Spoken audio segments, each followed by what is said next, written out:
I told my childhood best friend's family what her boyfriend did to me 10 years ago, and now I'm being blamed for ruining an engagement and breaking up her family. Growing up, I, 27F, had a childhood friend, Angie, also 27F, who felt like a real sister to me. From the time we were 6 until we turned 18, we were inseparable, spending weekends at each other's houses, celebrating family events, and just being part of each other's lives. When my parents went through a messy divorce during my second grade year, I even stayed at her place for a while. Angie, who's Russian, taught me some of her language, and I taught her a bit of Spanish. Her older brother and younger sister were like family to me. In our teenage years, she had 2 close male friends. She ended up dating one, and the other, Nico, 29 now, who is also Russian, became my boyfriend when I was 17. Growing up I had issues with a heart condition. I won't bore you with the details, but I had to take a lot of meds, but got healthier starting from 16.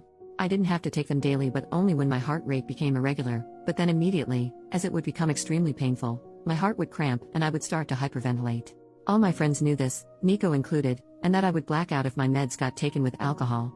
I didn't smoke much or drink much growing up as a result, since I was worried about my health and only did drink at home or in a safe setting. Legal drinking age is 16 here, and I only drank wine or beer if at all.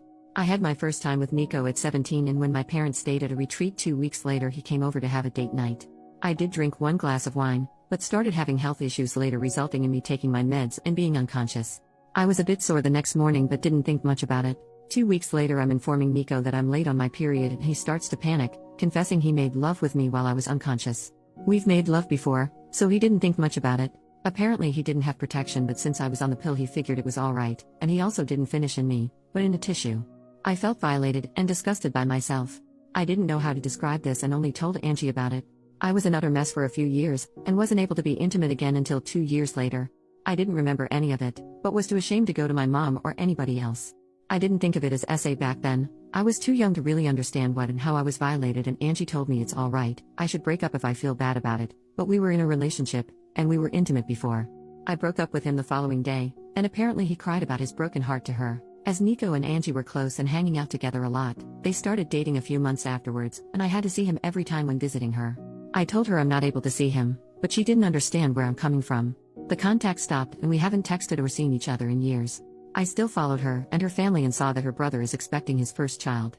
As I was extremely close with her family, I just commented on the Instagram post expressing my gratitude when he reached out to me. I missed his wedding, but he wanted to ask if I would be interested in joining the baby shower as it's been years and we've been extremely close before. He told me I was like a third little sister. I just asked if Nico will be attending as well, as Angie and him have been dating for 9 years now, and he said yes. I didn't elaborate much but just expressed that I'll send a small present, but won't be attending. He kept on pestering me what exactly happened all those years ago and why I'm not in their lives anymore. Angie told her family I'm not able to see her with an ex of mine, but her brother thought there's more behind it. This is when I think I could be the jerk. I told him the truth about what happened back then. And while I didn't know it at 17, I know now that this was SA and I named it as such. I didn't receive any message back from him, but a few days later Angie reached out to me. She was furious.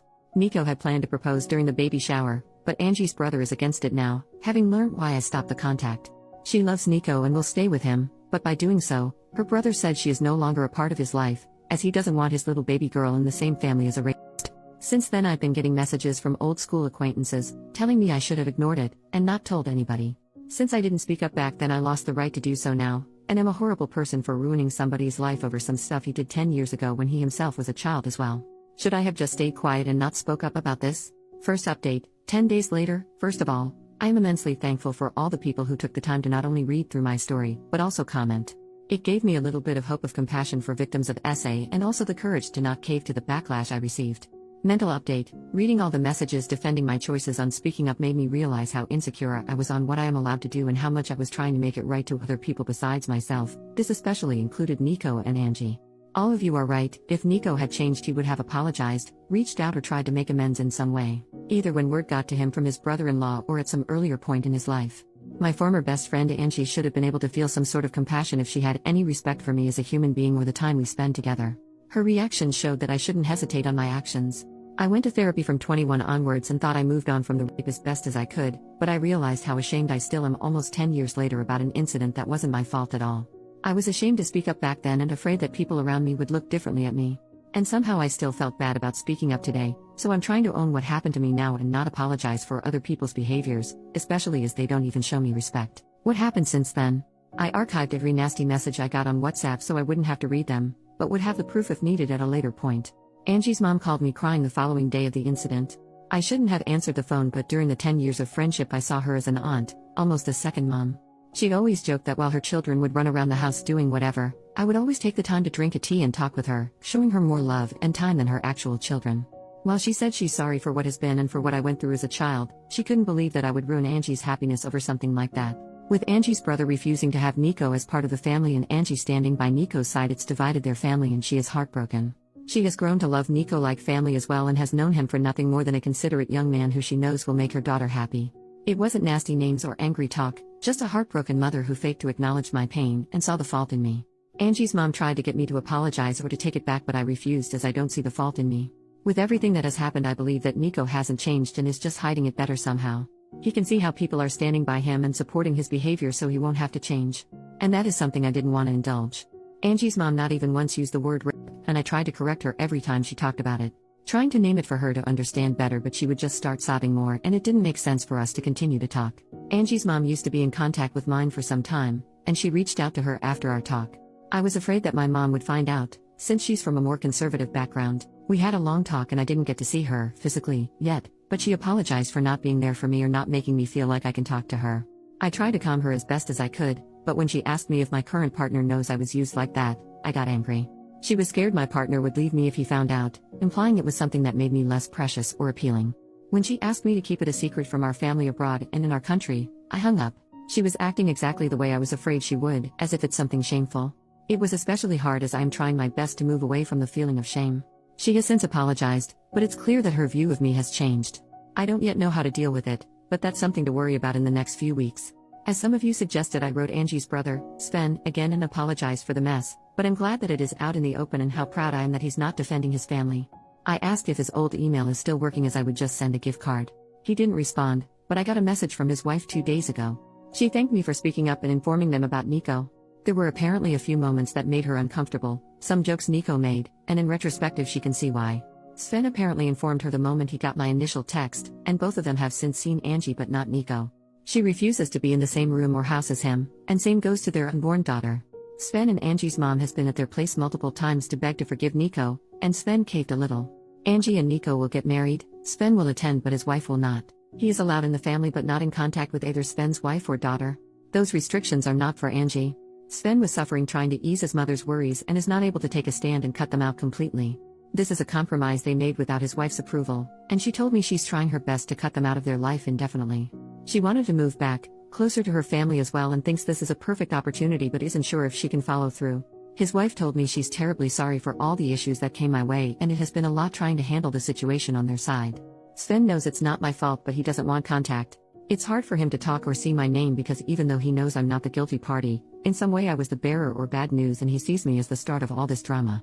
She told me a few times that neither believe I'm the bad guy here, they just are tired with everything and it's just been extremely hard on them. That's all that has happened so far.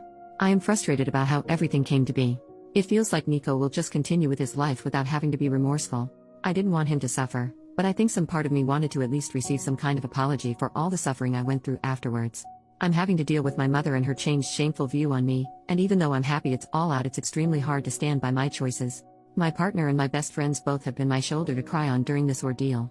Especially my best friend was enraged for me, and I am extremely grateful to have both by my side. Right now I'm just emotionally drained, but I'm sure it will be better once a few weeks passes. Second update 3 months later, posted 2 days ago. My first post was 3 months ago and this one will be my last update for now. It is not a good one, but I sincerely wish to leave it all behind me. That includes distancing myself from this Reddit account. These posts helped me let go of my anger, similar to a journal, and I am grateful for all the people who are enraged with me. I hope to open it again someday, with a final happy update, but for now every little pop-up is a reminder of the anxiety I am still dealing with, and I do not have the energy to deal with this topic outside of my therapy anymore. I work in a very specialized field. To get the proper qualification it takes on average 6 to 8 years, bachelor, master and then state bar to be allowed to practice. While it is not very competitive, not a lot of people choose this profession, and it is highly sought after. My current company paid for my master's and my extensive course as preparation for the bar exam, and I have been doing well there. My HR department called on me 2 months ago. Apparently they have been getting a lot of outside calls from Angie's mother and other relatives, saying I am involved in Amy 2 scandal and being a liability for the company as I don't have issues ruining the lives of men. How they could imagine this could change anything I do not understand. I work for a global company, They have counted on me for years. I never had any issues prior, and quite frankly, they do not care. However, they have been getting frustrated with the amount of calls and apparently even reached out to the police, and the calls have stopped since. Nonetheless, they reached out to me to check on my mental well-being, offering to give me paid leave till it settles a little bit, and offering company paid therapy. Therapy is covered by my country's health insurance, but it is tricky to get one without waiting time, but I already had my old one on retainer and started going right after the incident. They made it clear that they invested a good amount of money in me and do not wish to lose me. I was ashamed that this part of my private life slipped into my professional one. It started to influence the career I worked hard for years to build, and while my company ensured me that it would not affect the workload and clients I'm getting, word got around, and it was clear for my colleagues that I am going through something nasty, and the company does not want to deal with it. All this stress and anxiety led me to hyper-focus on my work. I took on whatever I could, paranoid that another call would come, and for whatever reason, the company would move me to a dead-end department where my career would basically be over. At the same time, I started looking into different companies who would be able to buy me out, as I am tied to my current company for 5 years after graduation. 3 more are left, and I got a management position in a rival company with a huge salary jump. I couldn't be happy about it. I was just relieved I wouldn't get the pity looks from my colleagues anymore. I went to the police with all the hateful messages and the HR protocol with the call history and got a restraining order for Angie's mom. Should she contact my new company again, I have a public LinkedIn. It is needed for my job. At least I have some sort of proof that her words hold no meaning. I got asked if I want to pursue the essay but decided against it. It would open the whole ordeal again. I don't have proof, besides Nico and Angie not denying it, and quite honestly was afraid of what it would do to my career. I did keep contact with a good friend of mine who grew up in the same small town but moved away 5 or so years ago. As we share a Nintendo Switch online family account, so we tend to be in contact at least once a year for a short phone call when she has to send me the money for the subscription, and we just tend to make a phone call with updates out of it.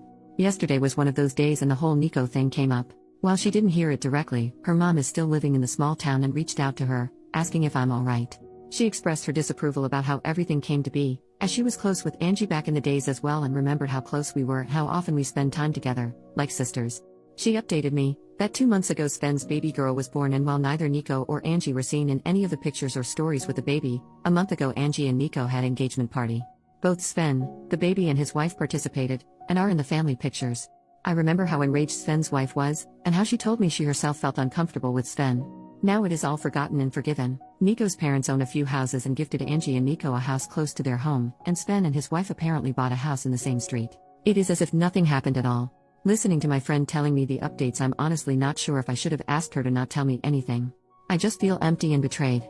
Not by Angie, she made her choice. Not by Sven, it is his sister, and at the end of the day when he asked me what happened and then didn't have the decency to answer me because he saw me as the one who ruined his family, it was clear that the truth didn't matter. Not by Sven's wife, who has a baby girl, an innocent daughter who she should protect as a mother, even thought she told me she would do her best to keep her daughter away from Nico, but just by life. I fought to have it all behind me, just to have this old wound ripped open again 3 months ago when Sven kept plastering me. I got hate messages, but knowing that maybe someone would be hesitant towards Nico when he showed strange behavior made me feel like maybe I did right. Maybe by speaking up I helped a girl out to not be SA'd. My own mother was ashamed of what happened to me, told me I was to keep it quiet so my family abroad wouldn't get to hear it, just for it all to be all good again for Nico. After everything that happened these last 3 months, I truly understand why victims of SA chose not to speak up.